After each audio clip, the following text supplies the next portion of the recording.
So what is going on YouTube, y'all squad? This is your boy Yakati. This is your review for Real Housewives of Atlanta season 14, episode 2. I'm sorry, let me change venues.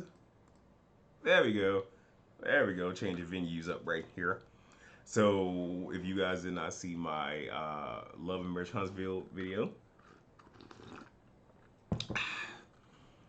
that took all my energy, both in writing it and reviewing it. So I may not give y'all everything that I need to give y'all in this one. You'll be okay. In addition to that, I've already told y'all it's certain storylines I'ma just bypass. I'ma just do it because I ain't got it to do now. I might touch on some things, but we ain't talking about everything. So we get Sanya, her sister Shari is there. There's 9 people in the house, so we have her sister, her mom, and herself in the kitchen together. They have a 1 year plan, and hopefully her family will end up, deciding to stay in Atlanta. Don't necessarily know with them or not, but we'll see. Her sister's her hairstylist. Her mom is her manager. Her mom had went to Jamaica and brought back some beef patties. And there's his whole thing about beef patties and other people. Like, I guess everybody had a box, and people concerned about somebody else, taking a box and whatnot. And look, when you have lived in the house with siblings and parents and whatnot, these things do happen where you argue over stuff like that. And when somebody done sat here and ate your food, especially when you done been gone all day, you done came back home, you done had it on your mind, I can't wait to have this. And then I got a story for you. I'm going to give you a little bit. So there was a time when I was in high school that I gave up red meat. So I was only eating poultry and fish. And it's funny how people who were older than me have now adopted that since I had to give it up. Because once I joined the military, hey, look, I just had to eat what I need to eat because, look, base training wasn't no joke. Nevertheless, my mom would buy several pounds of ground turkey for me, so I would cook with that. So I had some taco meat in there, which I'm at school and I'm coming home like, oh, I'm gonna have me some tacos. It's a fridge fry. I come back, that whole bowl ain't even there. And then my middle brother go sit and tell me, "Oh, I thought that was fair," but I'm like, it wasn't. Well, I thought that was regular taco. Like, I'm like, bruh, ground beef and ground turkey look two totally different ways. And I had the roll of ground turkey, not the ones that kind of like are wavy like ground beef. So I'm like, they don't even look the same. Oh, I was so damn pissed. But anyway, I understand this.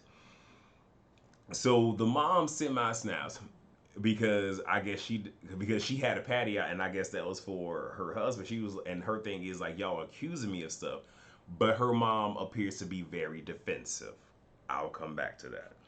And then Sonya asked Shari, how she likes being there, and then the mom caught offense to how she was trying to answer the question. And what I'm gathering from this is, yeah, like the whole very defensive thing, where like I have this issue with my mother, where like I'll joke with her, or it doesn't even matter. Like I'll say something, and it's almost like I've been painted as always attacking people. Now, what y'all see, never mind. I like people say that I attack them. I don't. A lot of times, I just be joking, or I might just be talking to you, but because there's a narrative that floats with my relatives that is all that I do. People already have it in their minds when I say something. Oh, I need to be on the defense because Ja is coming, and it's just like I'm just asking a question. I'm just making a statement. Like, what is all this energy for? So I feel that's what's going on here. So now we get Sheree and Kenya. We also see Mama Thelma. We ain't got no problem with Mama Thelma. Mama Thelma ain't do nothing to nobody. So Sheree shows her the basement, and Kenya loves it.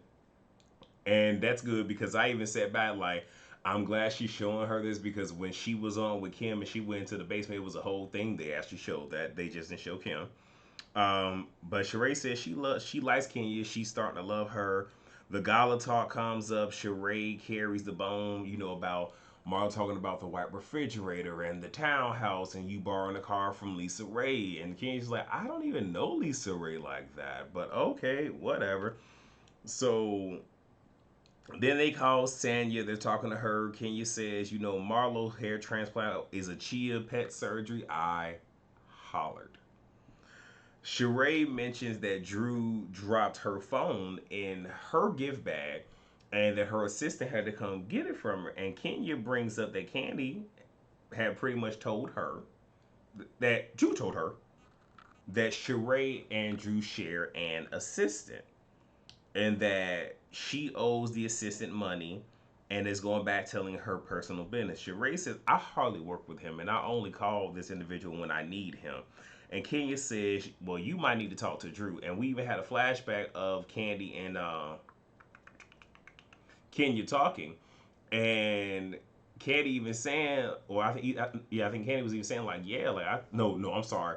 She was talking to Drew, and Drew's like, yeah, because this person has told me stuff I don't feel comfortable with. And she was like, you need to talk to Sheree. But at the same time, if you have somebody like that, and again, it's that saying, anybody that will carry a bone will take a bone. So if this individual is sitting here telling you all of Sheree's business, whether or not, and even if this was your ex-employer, this is a new employer.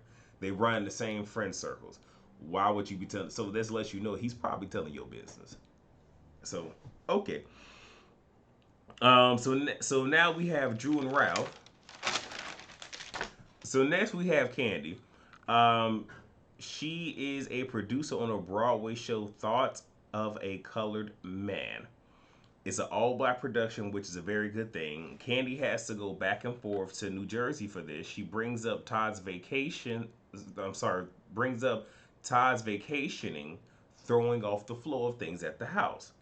Todd brings up, okay, you be gone for months at a time, but I'm only gone a weekend here, a weekend there. But I'm the one that's throwing off the flow of things. When I tell you the look Candy had, just like, I know you're not trying me with these cameras here. That was the look on her face. She quickly was like, okay, anyway. She says she goes to work. Like when she goes out on these, when she's gone for months at a time, she goes to work. And she's like, what about you? He's like, well, I go out and hang. And she's kind of looking like, exactly. But I guess, look, if y'all want to argue semantics, we can. But the fact is, y'all both leave and y'all both disrupt the flow to some degree. But again, it's marriage. These things happen. And they have, never mind, not going there. So Candy believes since she's working on a project that does not involve Todd, that he may be feeling the kind of way, possibly. They talk about the guest house, the pool room. I, from what I was able to ascertain, is they started construction on everything, and they said everything halted, which leads me to believe the pandemic happened. That's kind of what I'm gathering here. But the guest house is in shambles. His boxes and whatnot everywhere. Kiki from Love Marriage Huntsville. This is what it is when you got boxes and whatnot everywhere. You know, just say like this is a real scene going on.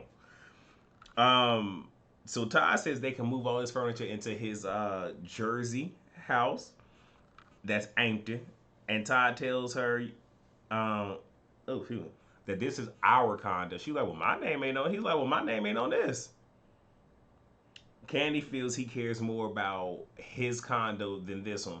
And even if that's true, even though they live there, that's his with his name on it. But nevertheless, we're at the candy factory with Candy and Marlo. Candy's doing a Halloween shoot. Marlo needs advice, I guess, when it comes to the whole family and dealing with these kids. Marlo brings up, Candy has pretty much always been consistent when it came to her and her money, where they did a flashback of her when she first came on and how Candy asked her during the Candy Coated Nights, how do you get your money? So Marlo really ain't too mad with Candy. And Marlo feels like she created little monsters when it comes to her nephews and whatnot in terms of giving them the world. And Candy wants to know, why does being black equate to having to struggle? Like that is such a thing. And it's because of what's pushed. It really isn't. And when you have people where it's just like, well, I started from the bottom, now I'm here. It's like we equate struggle to this, and sometimes it doesn't always require that, because then there's that whole thing of people hating success. People who didn't have to do all that, where y'all probably won't get mad at me, but I'm gonna say it, Candace. A lot of people were mad at Candace because, yeah, Candace can marry somebody who ain't bringing the money, but the thing is, she came for money. If she needs to, she can dig back into that. She ain't have to pretty much be a mule in a mattress to sit here and acquire any wealth that she already has. And some women don't like that. But we're going to continue on here. Marlo says she has them set up. If she was say, well, she was like, they got life insurance policies. If I die, things are set up, which is great. She's doing right by them and making sure that they're good. She just wants them to not be spoiled and everything. And what's funny is seeing her nephews, from what I've seen, it doesn't seem like they are like that. So we'll see. Marlo says, Candy has helped her out, sending cash outs to this, that, and the third. But she wants a village, and she, from what I see, primarily wants Candy to be a part of that village. Candy is kind of just like, we're taking baby steps because based on how we used to be, where we at now, took time. And then in addition to that, it's just like you had stuff to say, I had stuff to say. Then Mark was like, "Well, you ain't never invited the kids and whatnot over." She was like, "Girl, you invited me over to your house." And then they laugh about that. That's the end of that scene. So now we got Boys at Blaze. Right quick, if y'all steal that, I want my money. And the boys are Ralph, Ross, and Ty. And they pretty much have guy talk. Pretty much. Pretty much guy talk. And I'm going to say this. Ross really, I'm not going to say he didn't really contribute. He didn't really contribute most of his life, but he was kind of like moderating the conversation and whatnot. So, they talk about working out, being healthy because, Ross and Ralph, was working out with their wives, and obviously the Ross family smoked, them. Then we talk about the medical where, Ty is joking about, having to have a colonoscopy and like he trying to live. He trying to be there because he's the oldest of them. Because Ralph and Ross are roughly a year apart, but Todd is, I want to say, somewhere between maybe like 7 to 10 years older than them. So get it, got it. As men, we need to have this conversation. Ross says he wants another and asks, Todd about his life in terms of, how are you juggling having, the family that you have and working. Todd pretty much straight, now this might have been editing, but straight asked Ralph about his assistant. And then he tried to explain. He was like, I'm a man." Well, Todd said, and you said I'm a man. Like, I really said I'm a guy. And then they started joking, talking about some, I'm a man. Where it's like, oh, you left the toilet seat up. I'm a man. You left your drawers in the middle of the floor. I'm a man. The shit was funny. They need to put that on the shirt. But that was funny. So we get Marlo. It is Michael's homecoming. Um, you have Justin and Ty. They're a married couple who helps them out, and helps to, like, pretty much that's part of her village, which is great.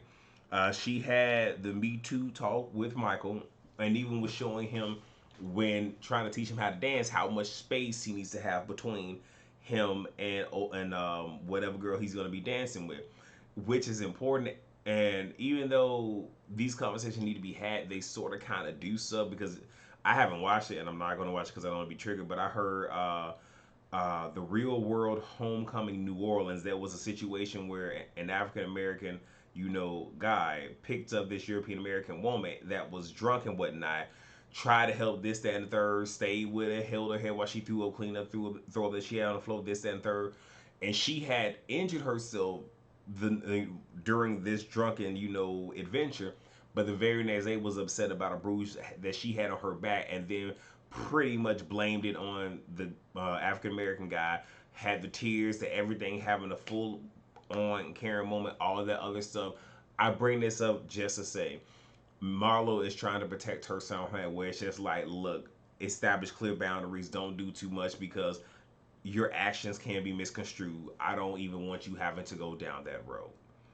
Um, she also tells us that William had came to her one day saying, something isn't right down there. Pretty much saying that his Johnson was happy, and she like, don't come in, don't come in. Got on the phone, was like, Justin.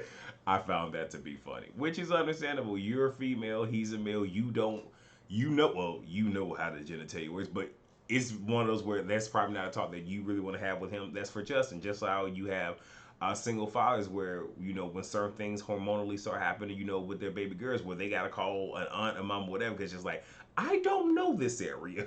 I need y'all to discuss it. Um, Marlo gives us a little bit of insight, lets us know that she grew up in the projects. Her mom was on drugs. She saw that. She ended up in foster care, which that was her safe haven. Just kind of tells us about those experiences that she had, and she's hoping that when William and Michael start to have bad moments, they can look back on some of the positive moments that she's helping to create and foster for them, and help them to feel happy in that moment. So we end with Drew and Ralph, and I only got 3 points I'm gonna make. Well, technically two, but 3 points. Ralph says initially his I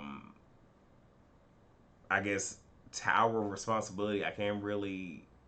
I'm sorry. His priorities would be God. He says his priorities now is God, himself, Drew, and then the kids. He said it used to be God, you, the kids, then myself. And she's looking at him like, so you model that? Or did you used to model that? And I understand what he's saying where, you know, men aren't really taught to put themselves first, which is actually in complete and utter BS because based off how we are, socialized, we do put ourselves first in a lot of different things. And even when we get into monogamous relationships, which many of us probably should never be in a monogamous relationship, probably should be in a situation or a business relationship more or less, but not marriages and whatnot, where the things that you do are very self-serving, where you're still putting yourself before your wife and your children. So I don't know what Ralph is trying to spit, but okay, it sounds cute. And then he goes say to her, I need to get you a session with the doctor so you can learn how to speak to a man. I was just like, Ralph. Now, I felt like in the midst of this producing, there was some truth there. And when he said that, I'm like, Ralph, now you got your nerve. You got your nerve, but I'm gonna leave it there because I'm gonna say the rest of my commentary tomorrow for the whether you like it or not pound. But that's all I got because if I stay here, I'm gonna say some stuff that I really do want to say, but then I'm pretty much gonna piss off all the men that watch me. So that's it. That's all that I have. I'll see you guys tomorrow. Please rate, comment, subscribe, and share. That's it. Bye. Get out of here.